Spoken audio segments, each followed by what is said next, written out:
So quite a few people have been asking me what's the difference between Chun Wing Chun as a system and the Chun Wing Chun Chinese boxing that we teach. The Chinese boxing side of it is not really different as such, it's just the way we train.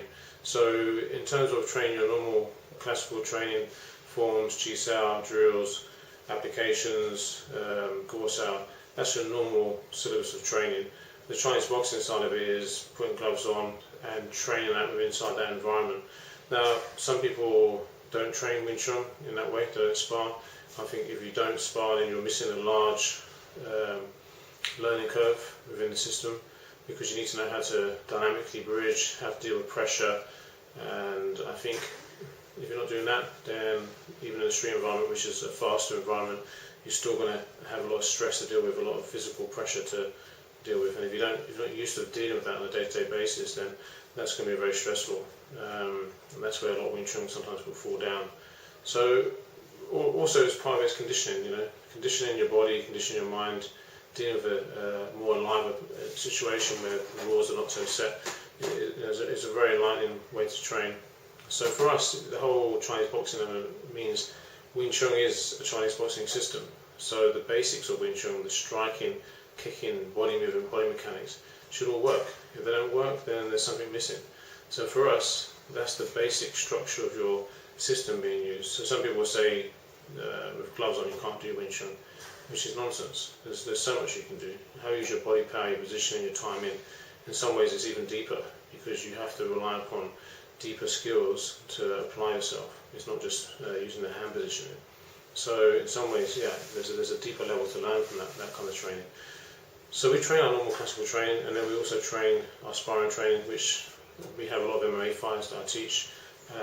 They learn sometimes the Chinese boxing first and the structure elements, and then they start learning Wing Chun secondary, or sometimes there are people learning Wing Chun first, and then they add the Chinese boxing elements as they progress, and sometimes all at once. It's all mixed. So there's different ways to become full circle. There's different ways to complete your art. It doesn't matter where you start, as long as all these elements start to be encompassed into what you're doing. So yeah, it's very important in our mind to have the normal classical training as such, and then to have the use of the modern equipment we have nowadays, punching bags, focus mitts, good sparring equipment.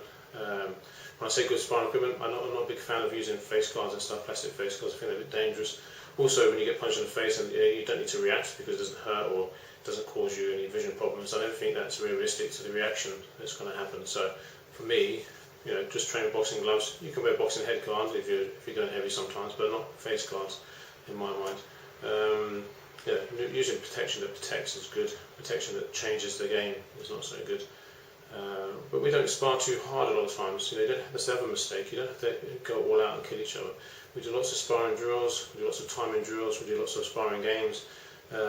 Just ways to get your timing and rhythm developing.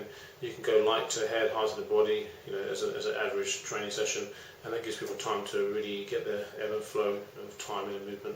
You don't need to always just spar hard out. In fact, sparring hard out is just really sparring. It's not a learning environment at the time. You might learn after, because you might reflect and think, oh, what did I do wrong? But right then, you're not learning that much. You're just surviving. So you can learn while you spar, or you can just spar. So you need to always decide, again, what you're actually trying to achieve and what you're doing. That's very important as well. So yeah, so this maybe answers it in a short way. We train both elements of the martial arts in that way. We train the normal elements of forms, CSL.